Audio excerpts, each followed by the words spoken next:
On our broadcast tonight, with the nominations of her new prime minister and intelligence service chief in place, the speculation is that President Park Geun-hye may carry out a reshuffle of the cabinet and senior secretaries before leaving for Central Asia next week. Where is the fugitive billionaire? A now nearly 3-week-long manhunt for the de facto owner of the sunken Sewol-ho ferry continues today with the arrest of some key religious followers suspected of helping the fugitive run. And not so welcome news from the nation's job market. The number of new jobs in Korea slowed for a third straight month in May. Early edition begins now.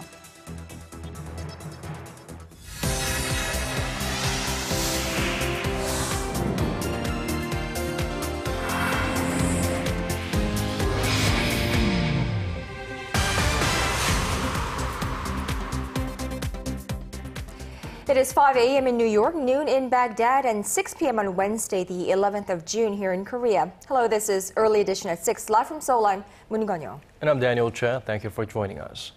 With the suspected owner of the sunken Sewol-ho ferry still on the run, police and prosecutors raided his religious compound this Wednesday morning. Where the goal was to find and arrest 2 aides of Yoo Byung-hun that are thought to be playing a critical role in directing Yoo's escape from the manhunt. The two have yet to be found, but some other members of Yoo's religious cult involved in his hide-and-seek were arrested in today's search. Arirang News' Yurian has the latest development.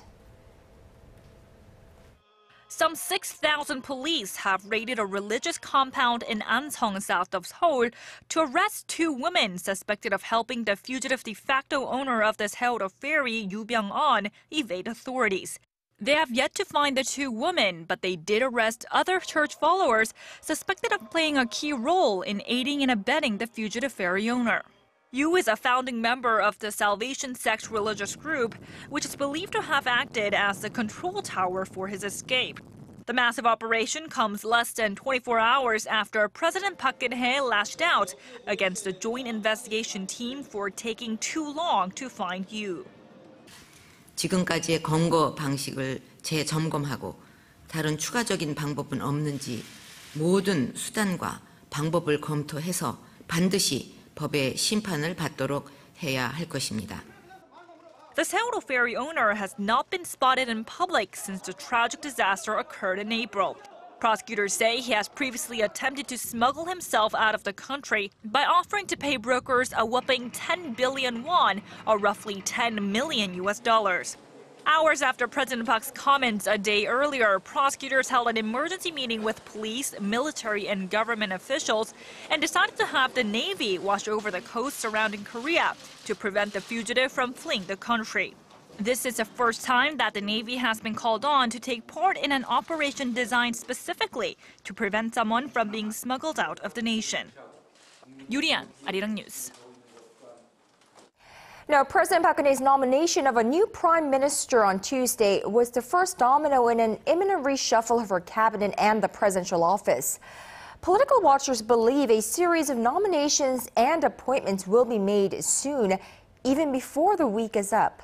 Our correspondent Choi Sun has this report.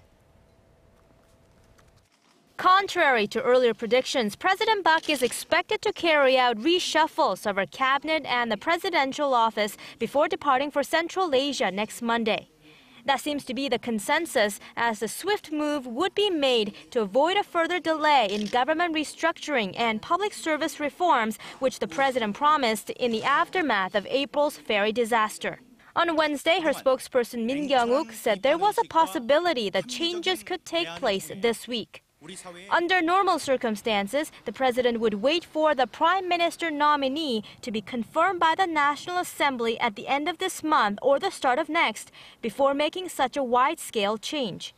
But since the president cannot afford to waste any more time, her nominee Moon Chang-guk will likely take part in the process of choosing new cabinet ministers, while current Prime Minister Chung Hong-won would make the official recommendations. The speculation is that the nation's finance minister, who also acts as the deputy prime minister, will likely be replaced by the president's close aide and former ruling party floor leader Choi Kyung-hwan.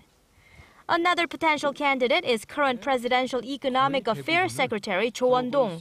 The Ministers of Security and Education, both of whom came under fire for inconsiderate behavior after the ferry accident, may get the axe. It's speculated that someone from academia could take on the role of Education Minister, who will also sit as the second Deputy Prime Minister.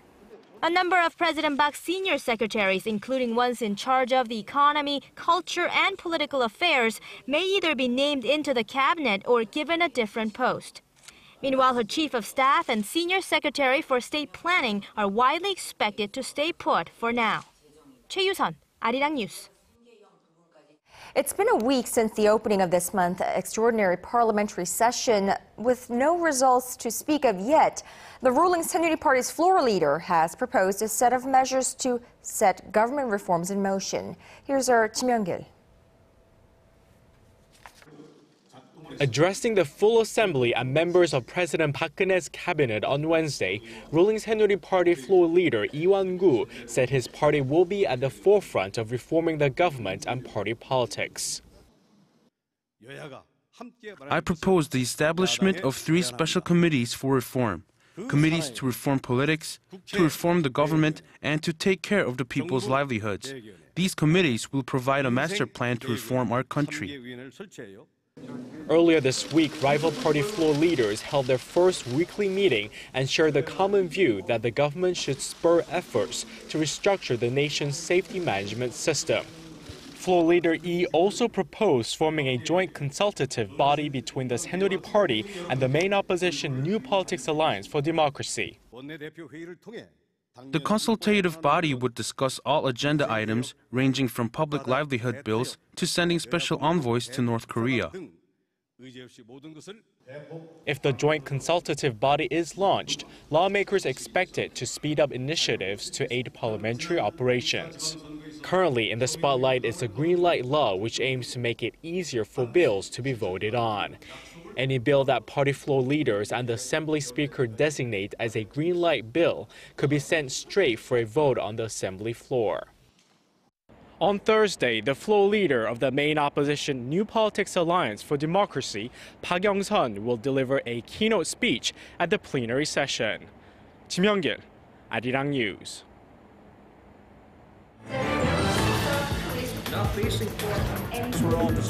Digging deeper, getting to the bottom of stories that impact your life. Talking with you on air and online.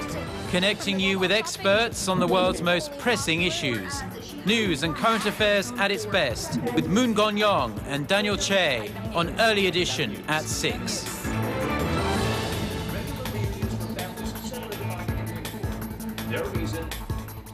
The concerted push to restart the long-stalled six-party talks appears to be gaining traction. Over in Beijing, the chief nuclear envoys from South Korea and China met yesterday, while in Washington, officials from Japan and the U.S. were sitting down for talks. Our Hwang Sung-hee has the latest. As Chinese President Xi Jinping readies for his visit to South Korea next month, Seoul's chief nuclear envoy Hwang Jung-guk and his Chinese counterpart Woo Da-wei met Tuesday in Beijing to discuss a resumption of the long-stalled six-party nuclear talks. Speaking to reporters on the condition of anonymity, a high-ranking South Korean official said Seoul, Washington, and Beijing share the same view on the need to prevent Pyongyang from further development of its nuclear capacity. The six-party talks, aimed at ending Pyongyang's nuclear program, involve the two Koreas, the United States, China, Japan, and Russia, but have been at a standstill for more than 5 years. China, as North Korea's biggest ally, has pushed for an early resumption of the talks, while South Korea, the United States, and Japan have said the North must take practical steps to denuclearize before they will return to the negotiating table. But this trilateral cooperation has recently been called in question following Japan's individual dialogue with North Korea.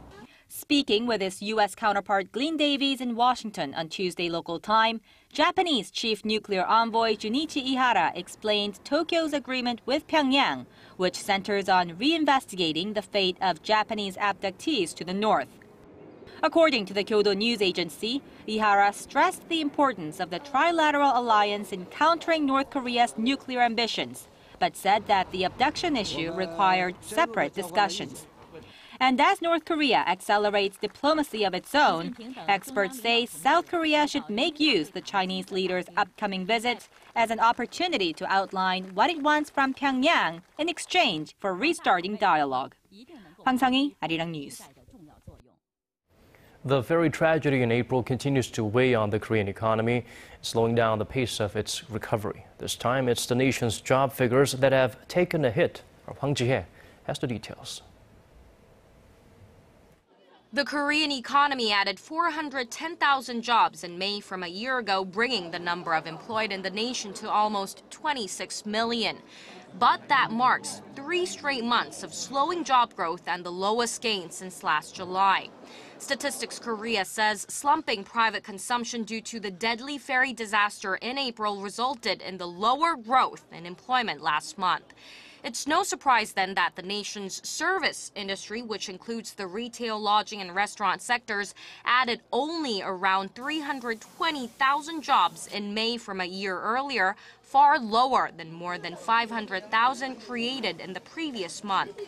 Job creation in the leisure activities sector even dropped by 17,000. The statistics agency said earlier that service sector production had dropped 1% from the previous month, while retail sales were down more than 1.5%. That, the agency said, is a reflection of the lackluster domestic demand brought on by the disaster. While the government has cautioned that slowing consumer spending caused by the ferry tragedy could hurt the nation's economic recovery, the finance ministry says it's not considering an extra budget to further stimulate the economy. Hwang Ji-hye, Arirang News.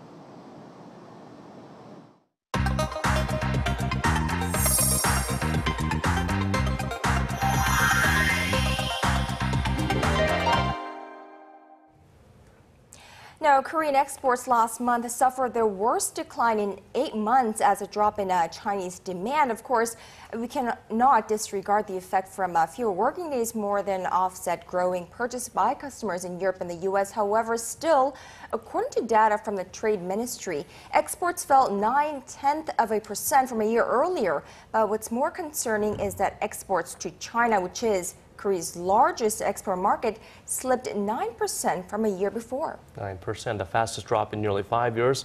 Will a slowing Chinese economy continue to impact Korean exporters? How big of a toll will it have on the nation's export industry?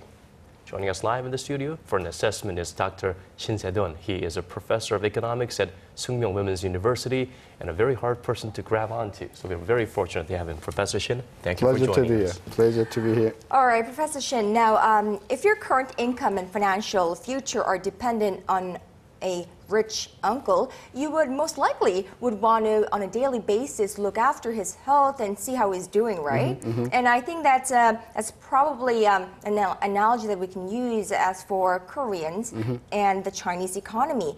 Now, so let's briefly go over what the problem is with the Chinese economy, why it is slowing its growth, and what is behind the decline of Korean exports to China.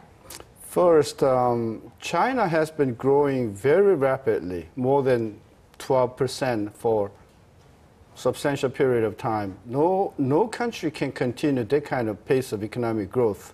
So naturally, China, as other country, has to experience slower growth. But the fact is, the growth rate has been falling below 7.5%. So that worries me because, I think the Chinese economic growth rate may go down below 7% level. For Korean economy, China is the single most important as a trading partner.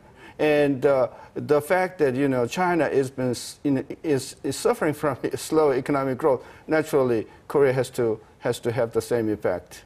Now, there's another reason why Korean exporters are feeling hot around the collar right now. It's the strengthening of Korean won against the Chinese won. How worried should we be about the rising won that could lead to perhaps leading price competitiveness? Well, one more thing, rising won and the falling yuan, right? That couples for the last year, the yuan currency against the Korean has been devalued more than 7%. So in the past, I had a little research that, if there is a, let's say, 10% decline in the value of yuan against the Korean currency, okay, the export is falling by 20%, twice the size. Okay, so assuming that, for the couple of, quarters, the value of yuan against the won has been devalued by 7%, meaning that we can expect that export to China will fall by 15%. Wow. So 9% decline is not unnatural. Maybe a little bigger impact will be coming probably down the road. So that worries, people in Korea. Right, so there is a storm coming along the way. Right. That's what I believe, yeah. Right. Now, but of course, let's go back to our rich uncle analogy. We cannot forever depend on that rich uncle. We need to be able to stand on our own. Mm-hmm. And therefore, many experts for years have pointed to too heavy a reliance on exports that this economy has. Now, is it possible or even reasonable for Korea to change the fundamentals of the economy, the structure in which it's too export reliant? Can the government do something about it? Well, yeah, that's a very difficult question. It's, at least by now, the percentage of our export to China is about 1/4, right? And of course, it's a pretty substantial. But I think 25% is not the problem by itself. The problem is the nature of exports. Half of our exports to China is kind of processed in China and then re-exported to the third country. So, if we change our, export contents from processing towards domestic demand for the, targeting for the domestic demand in China, I think even, 25% or even higher, a substantial portion of export will be very helpful for Korean economy. So just too much reliance on China or of any other country for that matter is not the trouble. And the key factor is the quality, the contents of our exports to China. Well, let's talk about domestic consumption here in Korea. Do we see this as being a temporary phenomenon, or is this going to be a longer-term effect than we anticipated?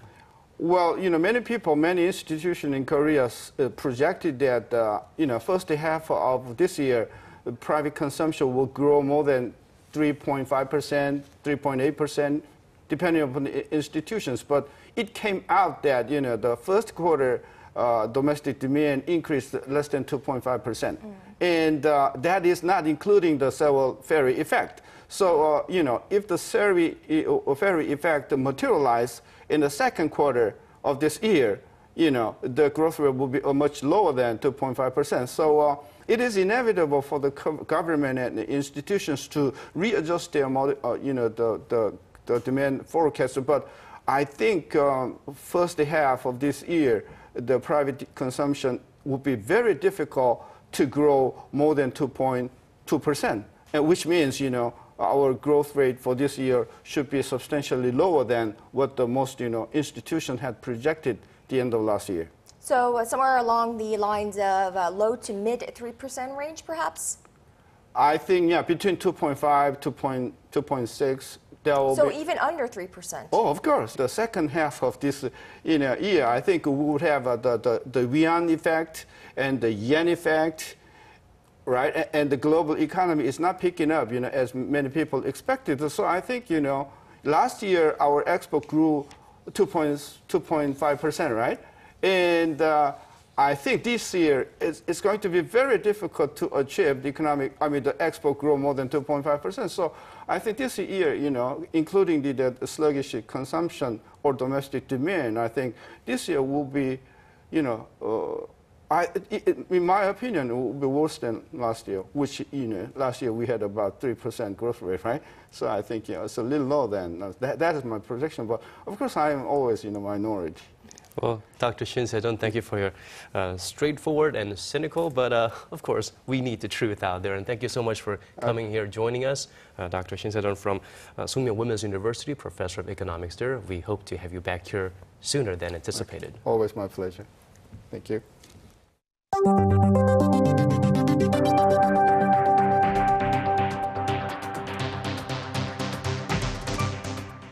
On the international front, a Sunni militant group has forced hundreds of thousands of people out of their homes after taking control of Iraq's second largest city. Now, this signifies another victory for the al-Qaeda splinter group and more worries for the Iraqi government and the international community. Our Connie Lee has more. The second largest city in Iraq, Mosul, turned into a battlefield on Tuesday and is now under the control of armed Islamist fighters. The group, an offshoot of al-Qaeda, is called the Islamic State of Iraq and the Levant, otherwise known as ISIL. Buildings were set ablaze and cars were destroyed in the fighting. Planes and command positions, all of them have fallen, in addition to weapons caches. Also, prisons were stormed and criminals have been set free. What happened was a catastrophe by any measure. Up to 500,000 people, including civilians and Iraqi troops, fled the city as the Sunni rebels took charge. The Iraqi government has declared a state of emergency and announced that it would arm its citizens to fight the rebels. The latest violence has also raised alarms in neighboring countries. I have always been afraid of going to Mosul. After this incident, I would never set foot there. We are really uneasy and we are really scared of these developments. Mosul is the second city to be captured by the rebels. The first was the city of Fallujah earlier this year, where fighters have taken control of the governor's headquarters, TV stations, and prisons. The U.S. has called the situation in Mosul extremely serious and said the Islamist group is a threat to the entire region. UN Secretary General Ban Ki-moon also said he was gravely concerned about the events in Iraq. According to the UN, sectarian violence just last month in Iraq killed nearly 800 people. Connie Lee, Arirang News. Down in the southeastern city of Arirang, where tensions between local residents and city officials continue to boil over, authorities on Wednesday tore down a temporary encampment that had been set up by people protesting the construction of high-voltage transmission towers in the area. About 2,000 police swept through, taking down temporary housing facilities. Several protesters were detained in the process. When the plan to install the high-voltage transmission towers in the region was announced 7 years ago, it was met with strong resistance by those in the community, some of whom are being forced to move. There are concerns of health risks from the high-voltage transmission towers as well. Of the 52 towers that are scheduled to be installed in Arirang, 47 have already been completed. Moving on to other stories, the title of fastest growing mobile market in the world belongs to the Asia-Pacific region. That's according to a new report by Group Special Mobile Association. Out of 3.4 billion mobile subscribers around the globe, it says half live in the Asia-Pacific, half live in the Asia-Pacific rather, and the future holds more of the same. The 5.5% annual growth expected in the region. The total number of subscribers is expected to grow to 2.4 billion by the year 2020. While the report says that just 3% of mobile phone users are currently on a 4G network, that number is likely to rise to 28% by 2020. Korea was named the country with the most advanced 4G market and the only country to be fully covered by the long-term evolution network.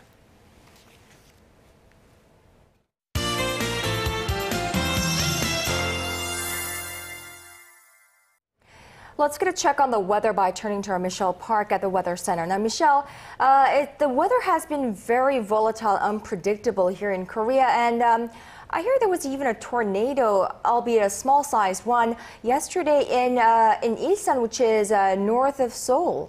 That's right, Konyang. The tornado lasted for about 30 minutes yesterday in the area northwest of Seoul, which took out about 20 greenhouses and injured several people.